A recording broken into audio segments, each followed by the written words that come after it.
so much for being here with us today. I am Brandon Adler, and I'm excited to be joined by best-selling author Jenny Blake. Welcome, Jenny.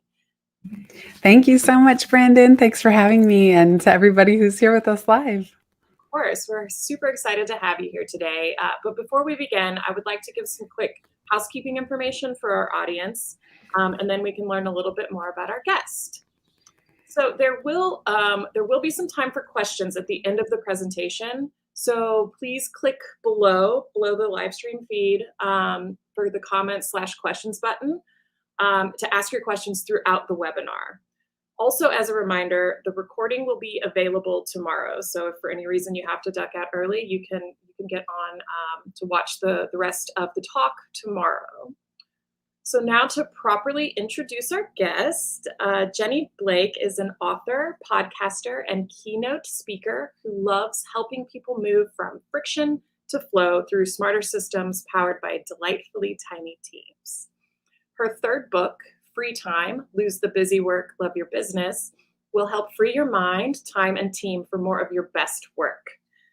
Jenny's previous book, Pivot, The Only Move That Matters Is Your Next One, won the Axiom Award for Best Business Book in the Careers category. Celebrating a decade of running her own business after 5 years at Google, Jenny is an international keynote speaker and licenses her Pivot programs to clients like Google and Chanel. Jenny hosts 2 podcasts with over 1 million downloads combined. Those would be Free Time for heart-based business owners and Pivot with Jenny Blake, helping others navigate change. Welcome, Jenny, and now I'll turn it over to you, and you can take it from there. Wonderful. Thank you so much. Well, it's no surprise we've all been pivoting for the last few years. And after I studied, my mantra when I was writing Pivot was, if change is the only constant, let's get better at it. Then we all shifted to this wild west of working from home, if we're even fortunate enough to do so, and trying to navigate these blurred boundaries between home and work, online and offline. Our attention is getting so fragmented and fractured by all of the different pings and pulls and inboxes that we have for our attention. So Free Time, if Pivot is answering and helping others answer the question, what's next? Free Time is about really optimizing what's here now. Actually in May of 2021, I went to my park near my house and there was this art installation. So I live in New York City.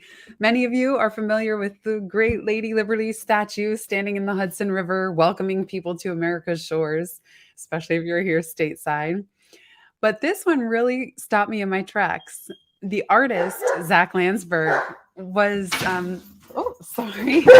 Jeez. Sorry about that. We were saying before we record that if a noise goes off, the doggy will be running. And so speaking of the dog, here's Ryder.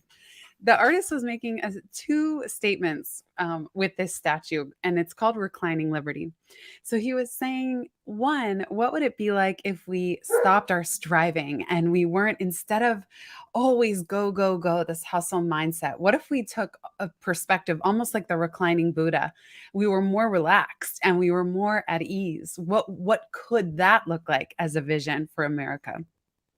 The second part of his artist statement was saying, we are exhausted, that for so many of us, the way we were working, these events of the last few years have actually had us pause and reflect and say, is that still working? Is that how we want to work? If we could reimagine and redesign and reflect on our lives and our work and how we structure it all, would we do it differently? So I love this reminder to do that. And that's really what we're talking about here today. You're all probably familiar with the term high net worth. I wrote Pivot for people I considered high net growth. And of course, if you're here with us watching this session, you're definitely in this category too, which is that you're not just asking, what am I earning, but how much am I learning? Am I learning and growing? And you will sometimes take a pay cut or make risky moves to ensure that you keep learning and growing. For those of you who are high net growth, money is important, but it's not everything. I've written Free Time for people who I consider high net freedom. in addition to saying, am I learning and growing and improving myself? You also want to know and will often measure success, again, not just by the dollars in your bank account, but by how much freedom you have. Freedom to decide what to work on, when, and with whom. And that autonomy, and yes, we look for a sense of purpose and do we enjoy the work itself, but also a sense of autonomy, as Daniel Pink talks about in his work, autonomy and mastery, the ability to really make your time your own, because time is more precious than money. Benjamin Franklin introduced that phrase, time is money, but actually time is so much more valuable than money, because money, not always, and we know that we're all born into different circumstances, but money you can wrap your mind around and creatively figure out and how to disproportionately earn more or do things differently, spend less. But time keeps on ticking, and time is our life force. This is the finite resource that we're all navigating together. One of my favorite quotes is from Doug Kirkpatrick, who says, "The path to managing complexity is paradoxically through simplicity." So I have been running my life and work through a phrase that I learned from the world of agile software development over a decade ago. And the line is, each time you repeat a task, take one step toward automating it. Put another way, what small steps can you take now to free your time far into the future? And even when I was working on Pivot, and prior to that, I worked at Google for 5.5 years. I helped build the Google's global drop-in coaching program. And I hit my own pivot points even within Google, where I felt like I was hitting a wall. I was getting bored. I was burnt out. And at that time, it felt like I had no right to complain. That if I complained, I was one of those entitled millennials that the media keeps talking about. That if you work at Google, it's a dream job and I should be nothing but 100% happy, 100% fulfilled, 100% of the time. Hashtag blessed. But it was important to start talking about it and say, even if you have a dream job on paper, sometimes you still need to make moves. So the question behind free time is, how can we treat free time as not just a noun, what do we do when we're not working, but as a process, a way of moving from friction toward flow. So the primary diagnostic of this work is looking at anywhere, personally or professionally, that you're experiencing friction, a sense of drag, dread, draining, you're procrastinating, work feels heavy, you don't want to do it, and you're just it doesn't flow smoothly, compared to flow, which is where you're in the zone, that state that Mihai Csikszentmihalyi describes as almost ecstatic bliss, where time is passing and you barely even notice. McKinsey research shows that we're 5 times more productive when we're in a flow state than when we're not. So this isn't even just about let's all enjoy our work more. We're actually more productive. And I don't think I have to tell you that. I'm sure you all have a felt sense that when you are working in your unique gifts on work that you really love and feel challenged by, you're way more productive than when you're doing the stuff you can't stand, that you don't even feel that you're good at anyway. So take a minute. When we think about free time and we really think about it as a verb, it's a muscle, we can get better at it. That's what this session is going to be about. So I want to give you just a moment to reflect. You can certainly share in the chat in each of your groups where you're watching this, or jot down on a piece of paper. Currently, take an inventory. And again, this can be personal or professional because they both have you in common. What is draining you the most these days? And what is energizing you? So I'll give you just a minute or two. This could be people, projects. If you look at your calendar backward 2 weeks or ahead to the next 2 weeks, what are you most looking forward to? And what just saps your energy? So I'm going to give you just about a minute and a half here, and then I'll be back.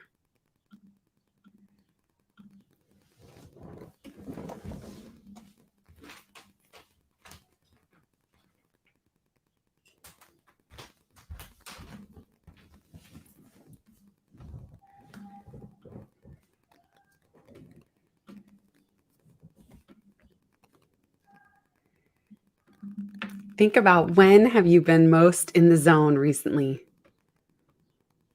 where time was flying. Or even there's a picture of coffee here. Maybe you have met up with someone or a few people in person.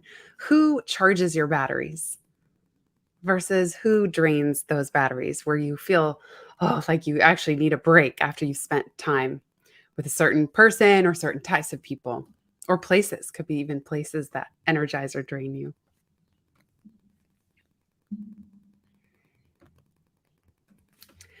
I love it. Phil says, I'm energized by creative outlets that challenge my mind and allow me to grow. Beautifully said. And you could even dig further to understand what types of creative outlets and what makes some creative outlets even more energizing than others. We're going to keep moving, but I encourage you, you would be amazed at what surfaces if you keep a list like this as you work for the next 2 weeks, because sometimes in the moment, we don't recall exactly all the details of our life and work, but you might be observing for 2 weeks and all of a sudden you realize, you know what? I really hate vacuuming. It can be something so simple or something on the home front that, oh, like I'll tell you one of mine. I hate making the bed after doing the laundry, like the fitted sheets and all of it. And eventually I caved and I decided to get a cleaner to come once a week. And that was important for me professionally because, again, home and work, it's all blurred. But that was the one thing that rain or shine, I was going to make sure there were clean sheets so that someone else could do it and not me. And these examples might sound small, that are things that have to do with home and not work, but it all consumes our processing power.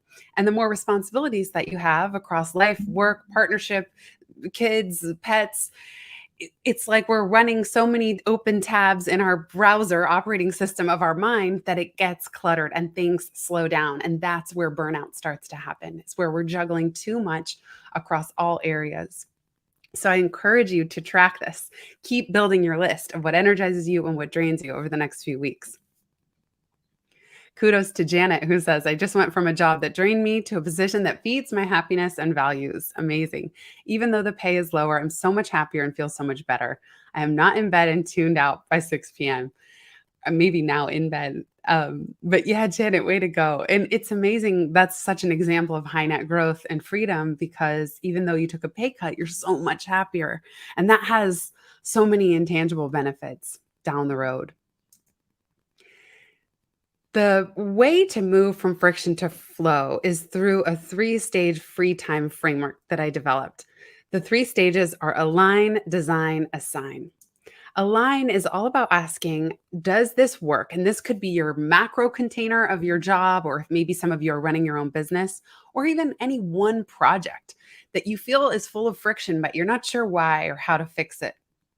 Align is about looking at your values, energy, and your strengths before we start problem solving, which is a common impulse that we all want to say, oh, I'm so burnt out. Or as I say in the book, I call it that business owners sometimes have a burn it all down moment where we just think, oh, I just want to burn it all down and pivot into real estate instead. Or one of my friends says, and pivot into becoming a kayaking instructor in Florida instead, just fill in anything other than the work we're currently doing.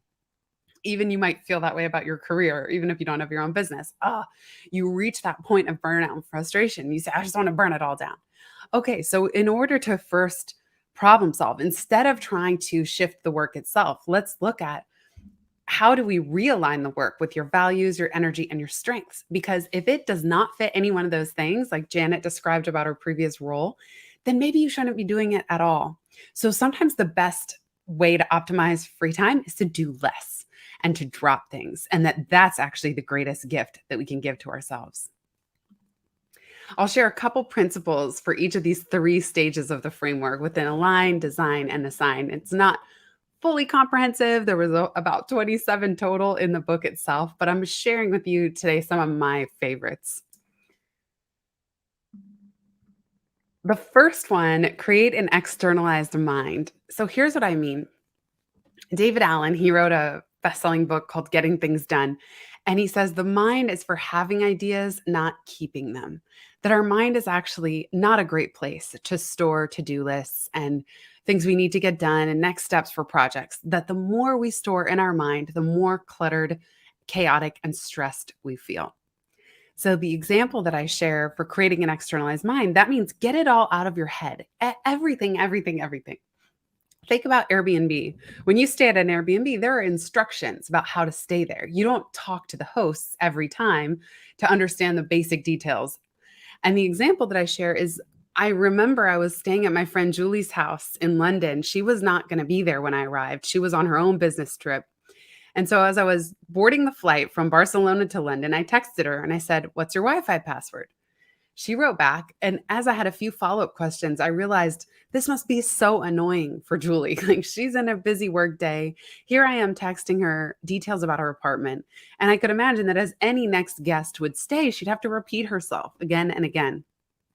And so I asked her, "By the way, do you want me to throw all of this info into a Google Doc that you could reuse in the future?" And she said, "Sure." So I created a shell. I didn't think much of it. I sent it her way. By the time I landed 2 hours later, she had built out almost 5 pages in the Google Doc. And by the end of my stay there, a couple days later, we had built it out even further. It was beautifully formatted. We had links to restaurants and photos of how to find things in her cabinets. It was like this fully comprehensive doc. In doing that, part of what we both did there, I helped Julie reduce the starting friction. Sometimes we know it would be a good idea to do things, but we just put it on this someday list and never get to it. But even more interesting was that a couple years later, as I was writing that little anecdote for the book, once again, I was going to go stay as a guest at a friend's house. Same thing started to happen, a text exchange with all the details. And I said to my friend, "Anne, do you want me to throw this in a Google Doc for you?" And she said, "Oh, like the one you made Julie?" "Yes, please." Turns out Anne and Julie, they're mutual friends. We all know each other, but I had no idea that Julie had shared the doc with Anne. What that shows is that when you develop strong systems, it's harder not to use them. So sometimes people say to me, "Oh, Jenny, well, I'm not great with technology," or "I don't systems, I'm already bored." If I say, a lot of creating free time and especially the skill of generating free time today and into the future has to do with a certain way of systems thinking, what in the business world they call operational efficiency. And so some people just automatically write themselves off and say, "Well, I'm not good at that." But when you can create simple, elegant fixes, it actually becomes harder not to use them. So the idea of an externalized mind, get everything you can about your life, your doctor's appointments, dentist appointments, your role, your business, everything that you're doing documented so that if you need to step away, it's much easier for somebody else to step in. The second principle in terms of aligning your energy, give yourself golden hour. This is a time of day. It happens twice a day, just after sunrise and just before sunset, where I'm sure you've all seen it, even if you didn't know the name, where there's a golden glow over everything. And in fact, a lot of movies are shot at golden hours, so really early in the morning, the wee hours, because that's when everybody is perfectly lit. You don't have the harsh lighting of the midday sun and all these weird shadows and angles. It's this beautiful kind of gauzy halo, fully well lit subject matter. And so it's a common term in cinematography. We also have our own best energy windows. You all know the terms: morning owl, morning. We have morning owl. It's so funny. Morning birds. I don't know why it's escaping me right now. Morning person there, I don't even know. And then there was night owls, and then there's a new one that got invented. Someone should tell me in the chat for afternoon. There's some people who peak in the afternoon, whereas for myself and one of my clients, we've always said I don't even know my own name at 3 p.m., but I can be pretty fresh from about 9 to 11. What I encourage you to do is audit your calendar and make sure that you're giving yourself your best energy windows for your best work. What happens is sometimes we let people take that time by default. They add meetings to our calendar, or you end up checking and responding to email from 9 to 11 a.m. when that might have been when you were at your creative strategic best. Instead, and I actually do recommend blocking off the time on your calendar with a recurring DNS block, do not schedule. That ideally, even if you work in a company, you can make it private so that people can't see the details of it. Even if it's not every day, can you pick 3 days a week, Monday, Wednesday, Friday, from 9 to 11, or even one day a week, Fridays from 10 to 1. Nobody can schedule. And that is the time that you work on your career, not just in your career. So this has a few parts. Knowing when you're at your creative strategic best, given your own circadian rhythms. And then two, proactively blocking it out so that you don't give it away to other people and less important work by default. The third principle in the align stage is continuously bust bottlenecks. One of the biggest sources of friction and burnout is when we are carrying too much. There's too much on our shoulders, and you're the bottleneck when work is piling up on your desk or even at home. Things are dependent on you. Everything needs to go through you. You're holding the context for everything that's happening. You are doing a lot of the work. People are waiting on you to answer questions. That version of being the bottleneck, where we almost create this tiny funnel that everything has to go through, is inevitably going to lead to burnout. So you have the picture here of the shipping container, all these shipping containers, the Suez Canal, the Ever Given. This was in early 2021. And this one ship, massive, longer than the Empire State Building, the tides were just a little bit too low. The ship got beached and it blocked global trade and the supply chain. To this day, we're still having downstream effects from this ever given ship blocking the canal for even just a few days. And we do that in our lives where we hold too much. And the practice here is to look and see, where is work piling up? Where am I the one stopping the flow of work or information or things getting done? And that's where that takes us into the next stages. So awareness is the first piece. And also looking at wherever you're a bottleneck, does it align? Do those areas align with your energy and your strengths and your values? Because there are certain things that you can let go of. And there are certain other things that maybe it's a matter of expressing what's important to you about how the work gets done. And also knowing what you're uniquely gifted at. That's a big theme of free time, because the more you can align what you're best at with your best energy windows, the more free you will feel, even when you are working. The second stage of the free time framework is really about design. So once we've realigned or we know what's important to us, why are we doing this work in the first place? Then we can design outcomes, impact, and process. So what is the ideal outcome for this project or this area of your life? What kind of impact do you want it to have on the ultimate end audience? And what process could you design that would be easy and smooth and flowing? I often say, let it be easy, let it be fun. So if something feels really hard and it's a grind, I will pause and take that as information and say, how can I redesign this process? The first one here, invite nonlinear breakthroughs. I have popcorn here because I also refer to this as serendipity popcorn.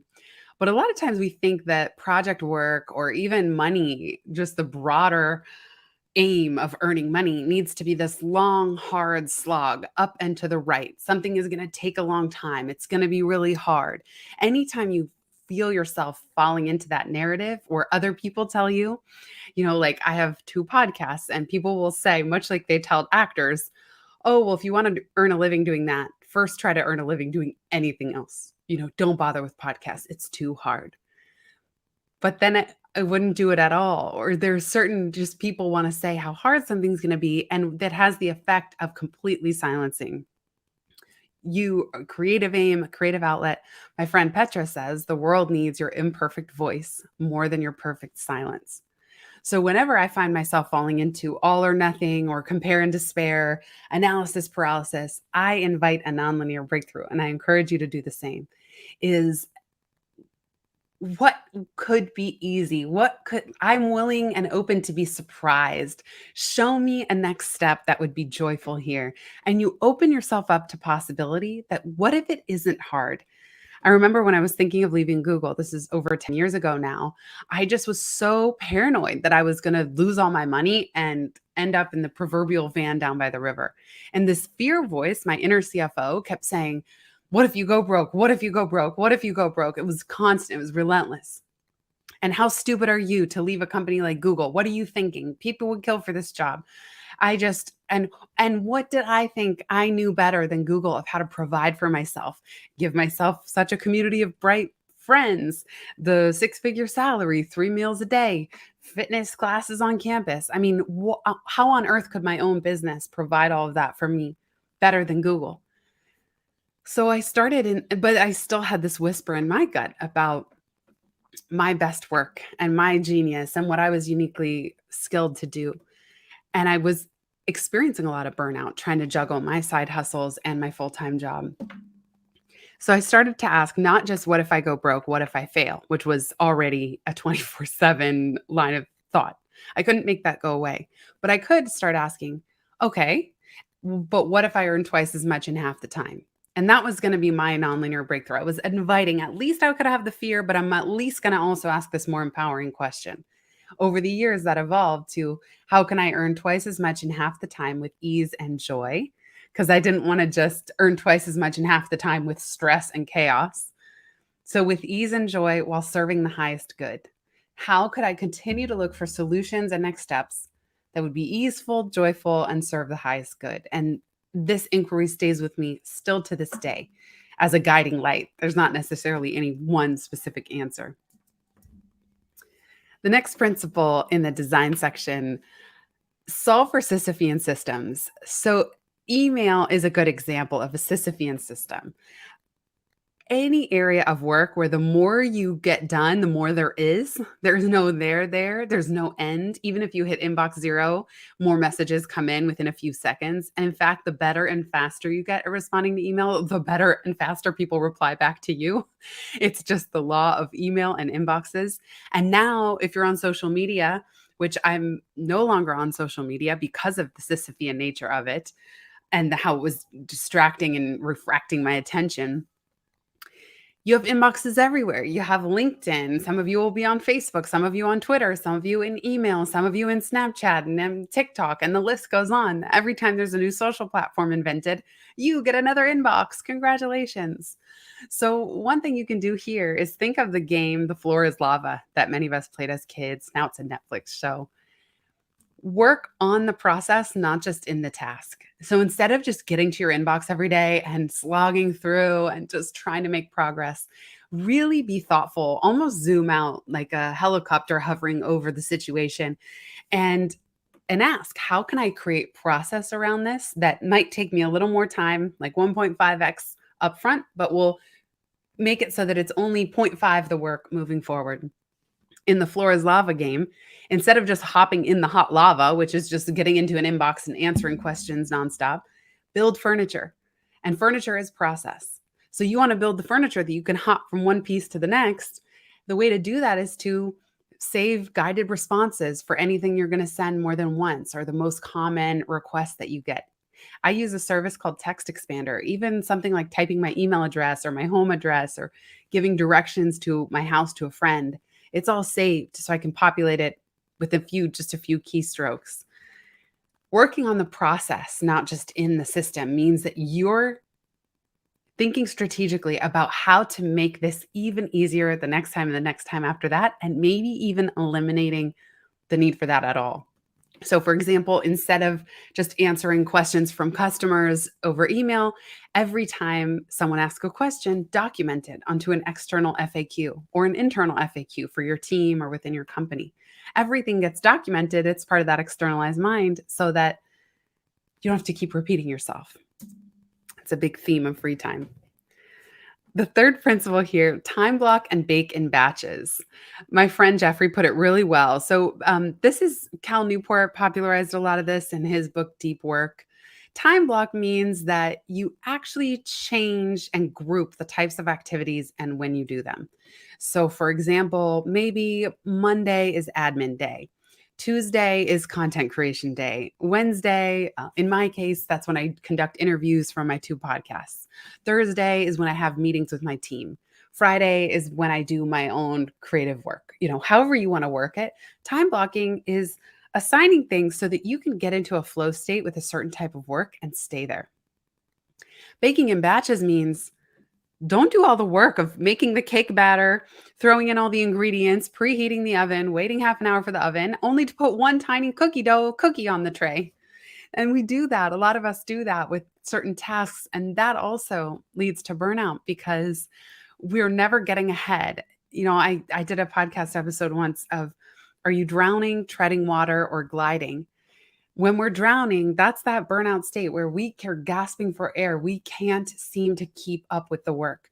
And of course, some of that means there's work you can drop or delegate or eliminate altogether. But batching can also help you get more done in less time. So instead of putting one cookie on a tray and all the work surrounding it, you're making an entire batch of cookies. How can I create all the content that I need for my role in one day or a 2-day sprint once a month or once a quarter? And you start to think really strategically so that you block off 2 or 3 days, you get it all done. I have one friend who does half a year's worth of her social content. She creates it in a 1-week sprint. So she puts 1 week aside, and then her team has 6 months of what they need from her for social media. Take a minute to think about for one of your projects or whatever is top of mind. Maybe it's a creative project on the side. Maybe it's something that is a friction area for you. What does a finished 10 look like? So on a scale of 1 to 10, if 10 is totally finished and brilliant, what does that look like? And what impact would that have on your ideal audience? As you think about next steps, how could you proceed with ease and joy? Or how could you batch some of those next steps? And by the way, let's talk about, let's say you do want to optimize things on the home front. Maybe you're thinking about what a finished 10 looks like for the house. So like me, I always actually really hesitated to bring someone in to clean. Okay, what does a 10 look like? What would the impact be on my family and I, on my ability to think clearly when I'm moving around or having meetings? So I'll give you just a couple minutes here and then we'll talk about the third stage, assign.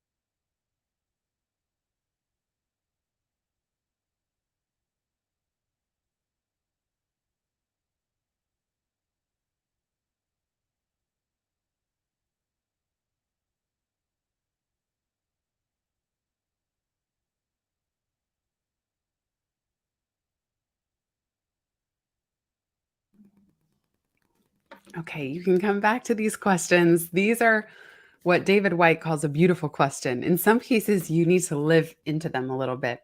But I encourage you to be asking, how can I proceed with ease and joy? What might that look like, especially for those areas that are feeling heavy and hard right now? The third stage of the free time framework is assign. This one is one that a lot of people struggle with, myself included, is actually delegating the work. Who will do what by when? Even if you're at the entry level within your company, maybe there are things on the personal front that you can assign or divide and conquer if you have a partner or a roommate and you're living at home. So this isn't just about you being a high level leader and being able to hire whoever you want, but it's really thinking strategically about your entire life and your work and personal portfolio of responsibilities and saying, how can I do more of my best work and delegate some of the rest? So I want you to think about this question. Are you currently doing the work that you and only you can do? Just give yourself a rating on a scale of 1 to 10, meaning what you are uniquely skilled at. So if I were doing my bookkeeping, I would give myself a 1, like maybe a 2. Pretty much anyone can do it. They might have a few questions for me, but my taxes, I'm the worst person. I would not know what I was doing, the intricacies of tax law, so those are areas that are not unique to me. Something like hosting the podcast or writing a book, those are given with the skills and strengths and energy I have, those would be farther toward that 10 scale for me. So I want you to think about this for you. Overall, professionally speaking, on a scale of 1 to 10, how much are you doing work that you and only you can do? Your what Gay Hendricks calls your zone of genius.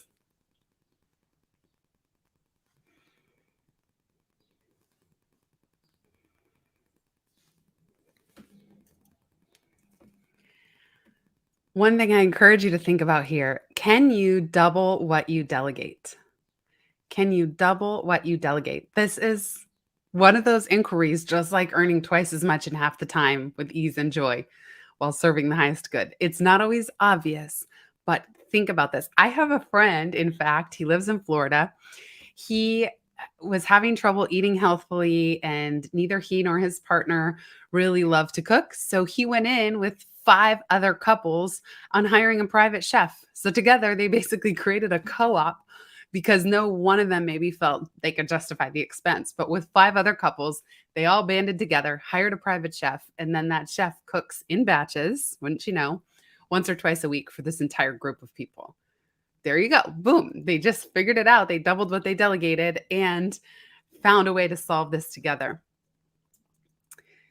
When you think about this on the work front, or even just in general, what I call a delightfully tiny team is big enough so that you're not the bottleneck. There's a saying that the most dangerous number in business is 1.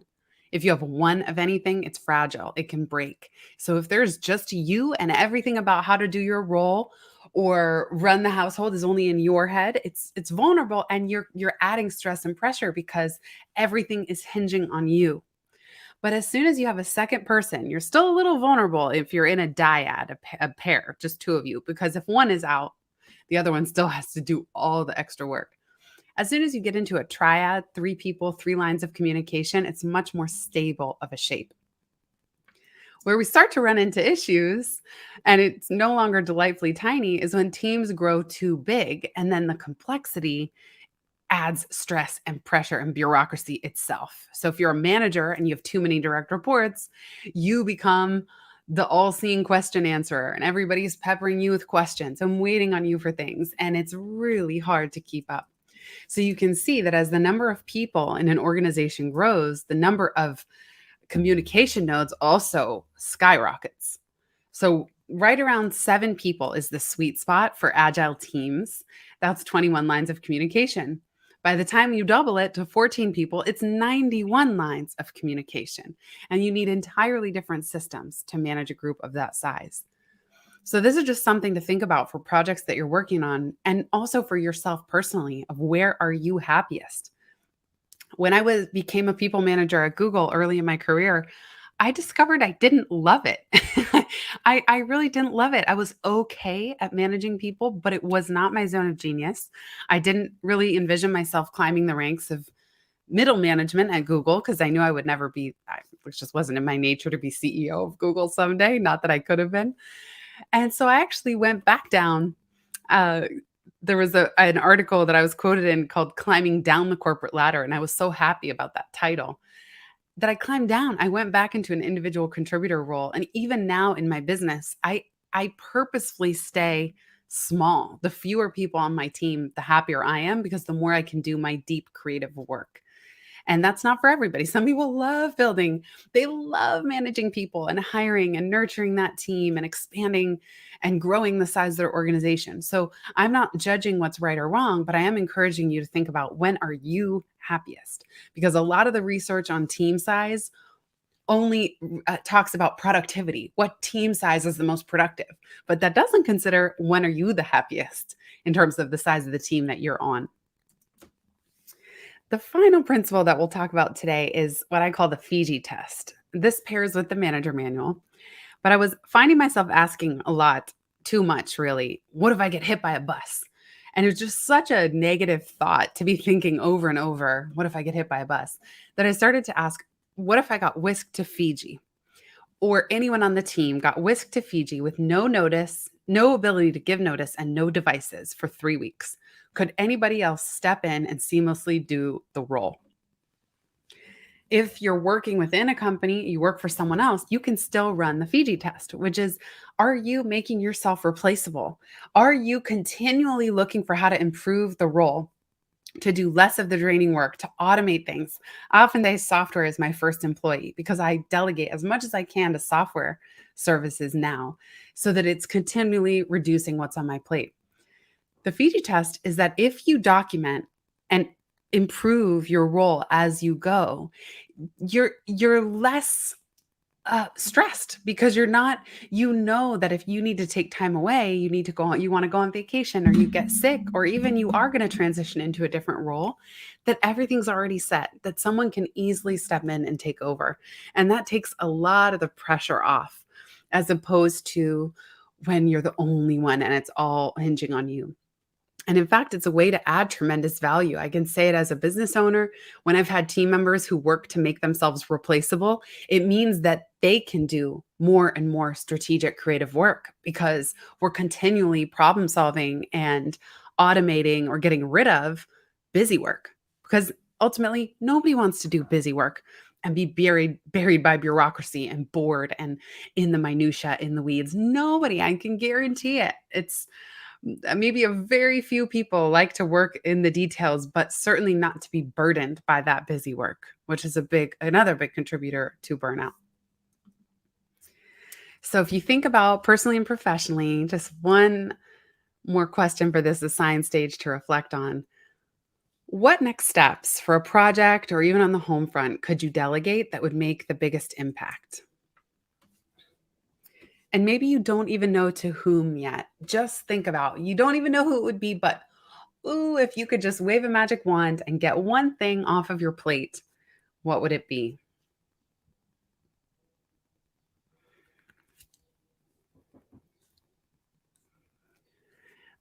An example of delegating to software or to, let's call it a big conglomerate corporation, but let's say paper towels.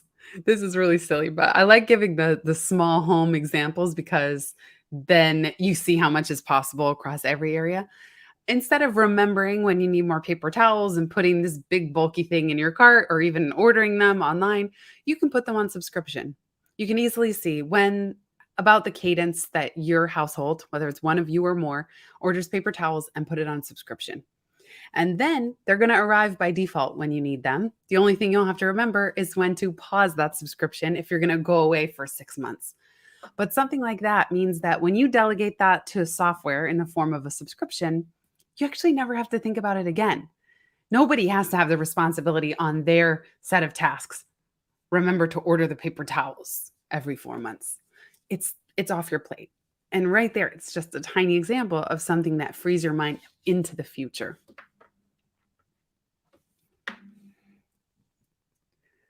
This is another exercise that you could keep at your desk for the next 2 weeks. Sometimes it's hard to think about what would you love to delegate in the moment, but I encourage you, even when I'm processing email, I actually have a delegation task tracker template. And I'll give you the link before we sign off today. I have that open in the background and I'm writing down all the things I could delegate even as I'm working. So because I get all kinds of ideas of what type of work I'm not great at or that's draining or that's too tiny. I call it tiny, taxing, tedious, time sensitive.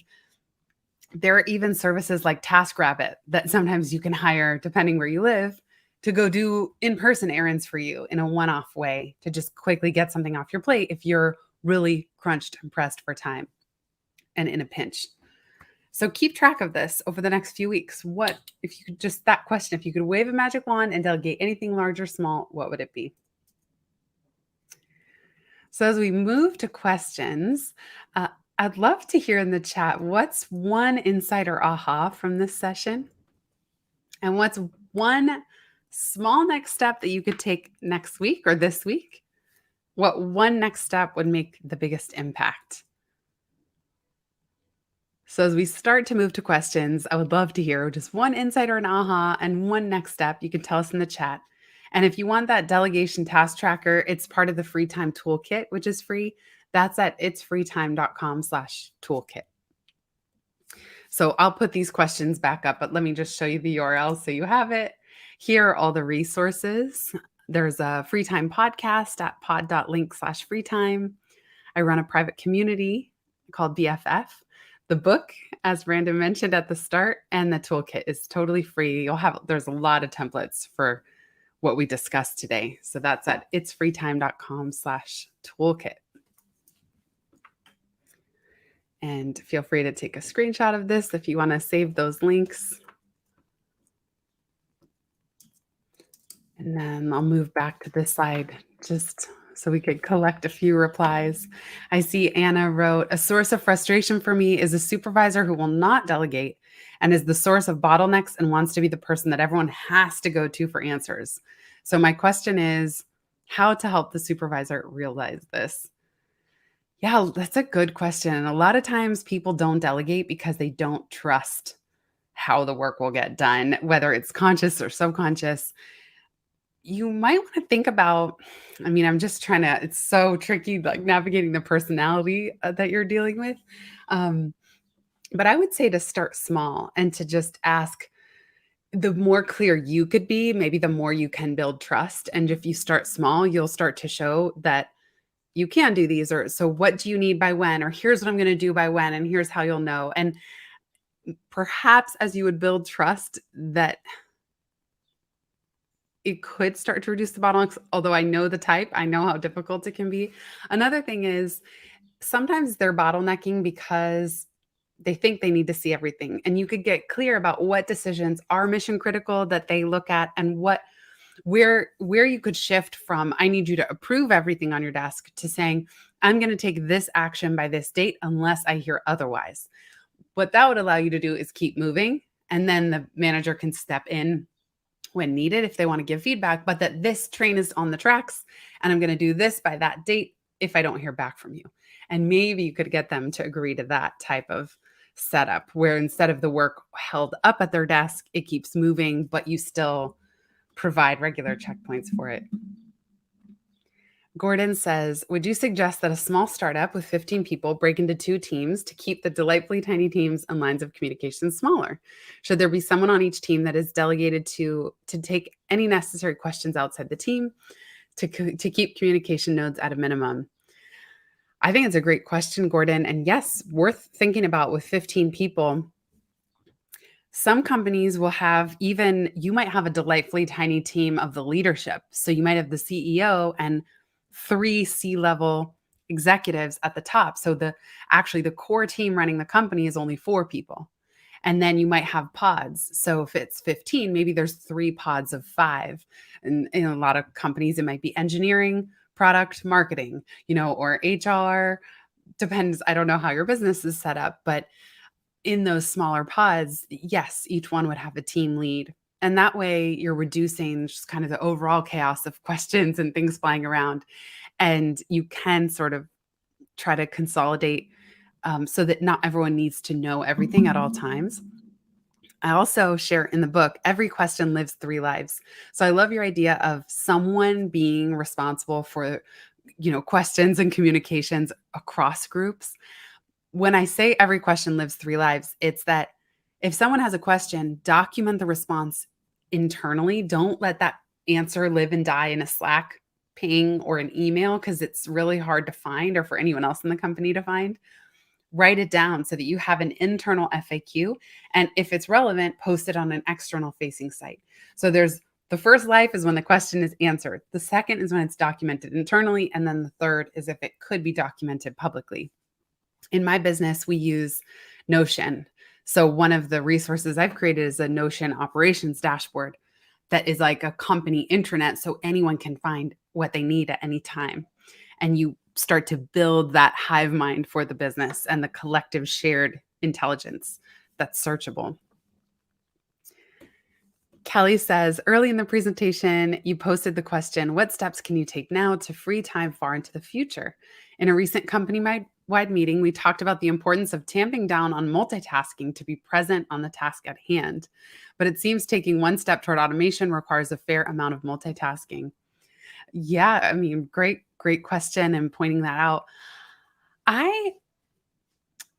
I guess, I see multitasking, or at least the attempt at that, is that, okay, I'm in this meeting while answering my email, while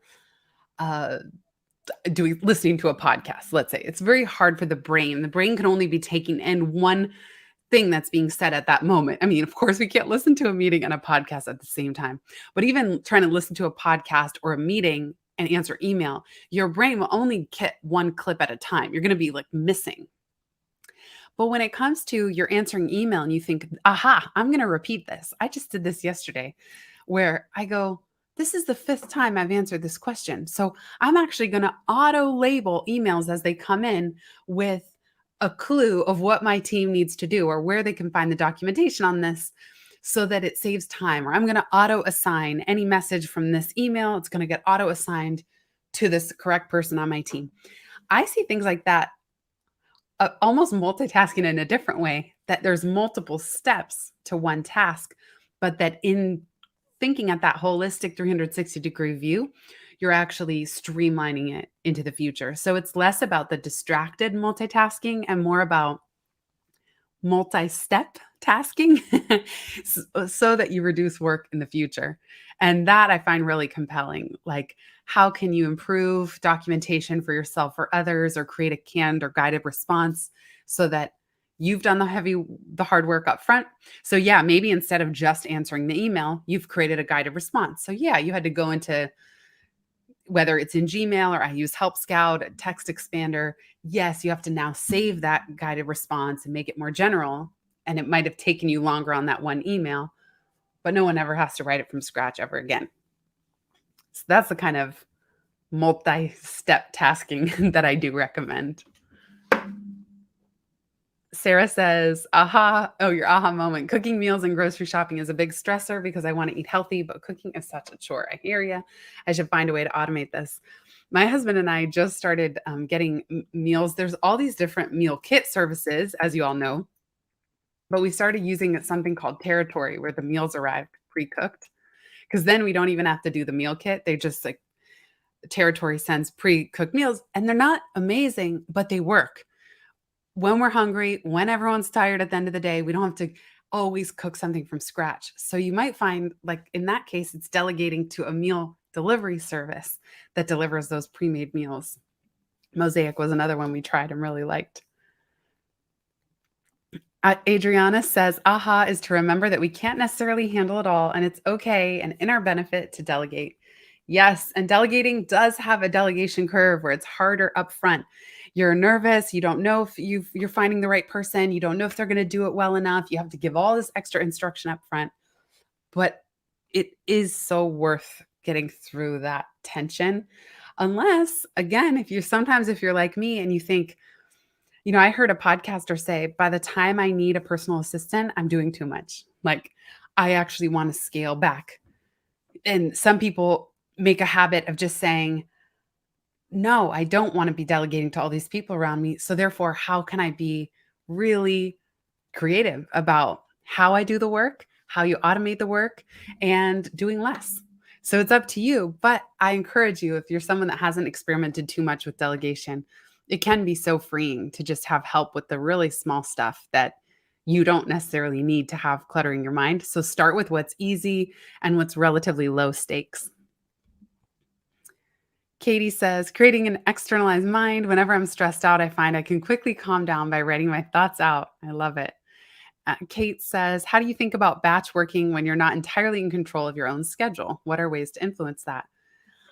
I like to have a conversation with your manager and say, we've identified these are my most important goals for the quarter. And I find that I work best when I'm able to tackle them in really focused sprints. Would it be okay with you if I block off 2 days next week to make major headway on this project? And so if you just frame it in the language, which is genuine and true, of what's most important to you and your manager and the organization, and that actually this is how the work is going to get done at the highest, most strategic, efficient level, that I think you'll get more buy-in than you might think. Peter asked about my second brain system. Yeah, Tiago Forte just has a book coming out called Build a Second Brain or Building a Second Brain. I love Notion. I use Notion. For me, Notion.so is the URL, replaced Google Docs, Sheets, Airtables, Asana, and Evernote. It replaced them all. I now only use Notion for everything personally and professionally tracking because there's a little bit of a learning curve, but it's so worth it. Phil says, aha, delegation in my life. Next step, write down possible delegations. I love it. Track it for a few weeks. Biggest impact, focusing on the things I thrive on and let go of the day-to-day things you can delegate. I love it. Yeah, often, I think it's interesting coming up with solutions when it's something no one wants to do. I say with my team, I never take it personally. If some aspect of the work is draining you, you're not a bad person, and I'm not a bad person for assigning it. It's like, let's get creative, let's problem solve. And 9 times out of 10, we find some better solution. My friend Christine calls it a sacred third solution that is just better all the way around. Or I'll look at things in the business that are annoying and discover that software can now automate a process that it couldn't have even automated 2 years ago. So there's all kinds of innovation that's happening that means that really annoying work that even if it couldn't be automated a year ago might still have a chance of, you might be able to streamline and automate it now. Let's see. Phil says, let's see. We read Phil. Jeremy, what do you say to people who worry if they delegate, automate too much? Do they deplete their positions due to downsizing? For example, going to actual cashier as opposed to self-checkout, or companies freeing up budget. Ideally, you're automating work that can be done by machines anyway, and that would have been moved off your plate anyway. So things that are draining, drudgerous, they say, like with robots doing jobs that are dirty, and like hard physical labor. What I look to automate is anytime I'm pointing and clicking. Anytime you're on your computer and you just find yourself point, click, copy, paste, that a lot of it is automatable. So for example, if someone joins my private BFF community through a service called Zapier, once they enroll, it automatically sends their name to my Notion spreadsheet, sends them to my Kajabi backend, invites them to our private community in Circle. It adds them to a recurring Google Calendar invite. I didn't have to do any of that. Zapier just, if this, then that. If they join this, then point, click, add them to all these places. That's the kind of thing that I don't think you're taking your own job away by automating it, because you would be freeing yourself up to do the more creative, strategic work. And so I actually think the more value you demonstrate value by showing that you can think strategically and creatively about automating the small stuff so that your mind is free, and yet your enhance is almost that augmentation with technology, as a lot of us would agree that our phone is like our third hand now and a part of our brain. I mean, my grandma, when I was visiting her in December, she's like, you use your phone like it's part of your brain. It's just, she couldn't believe how many answers I was able to give or what information I could find out. And to many of us, that's old news by now. We're like, of course we use our phone for everything, the weather and answering questions on Google and our calendar and whatnot. But for many of us, it has augmented a lot of the things that we don't need to take space. Although, as I say it, for better and for worse, because our phones are also keeping us addicted to certain things. And social media is by design, profits off of our attention. So I think part of this whole talk is about reclaiming your time and attention for your best work and not for the tiny splinters, death by 1,000 cuts. And I'll put the links up one more time because we are almost out of time. We have 2 minutes. Ashvin says, for your many projects, do you dedicate a few days to one project, get a bunch done, and then move to the next? Or do you structure it more daily so you work a bit each day? The best thing I did was hire a podcast production team. That was something I was really nervous about doing, but I found that the more I was in the weeds with that, the less I was creating from scratch. So to answer your question, I tend to batch certain types of meetings to Tuesday, Wednesday, Thursday. In terms of projects, I don't know about any of you, but projects tend to go in a quarterly cycle or even an annual cycle, like one big project a year or 2 big projects a quarter. And I do like having, ideally for me, 2 unscheduled days each week. And that's where I do the projects. So for example, on Wednesdays, days that I'm recording for both of my podcasts, it's too hard to do project work and switch back and forth between being totally connected and in the zone with another person and then deep into creative writing. So I do need to separate them and almost have only one thing on one day. Otherwise, sometimes we all know as soon as you have one meeting on a day, your whole day starts to revolve around it and plan, and it kind of interrupts the possibility to do anything else. Last question from Sarah, and then we'll wrap up. Quit my job, and now I'm starting a new job. It's a huge change, and I'm finding myself struggling with all the change. Any tips? I would just say, congrats, Sarah. You did the hard part. You're in the thick of it.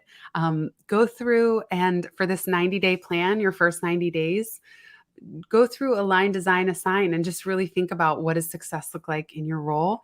And I would say be patient with yourself. That the best thing you can do in the first month is listen and talk to people and know that it's like you're learning a whole new language.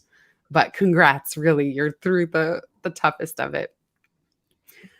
Thank you so much, everybody, for all these great questions. I really appreciate you being here. Brandon, I'll turn it back over to you. And I'll also leave you with one of my next favorite quotes. Hafiz, now that your worry has proved such an unlucrative business, why not find a better job? Thank you so much, everyone. Thank you, Jenny, and thank you all for attending our talk today. As a reminder, below the live stream video, you can find a link to Jenny's most recent book, as well as links to subscribe to her podcast. So thank you so much, everybody. Have a good day. Thanks, everyone.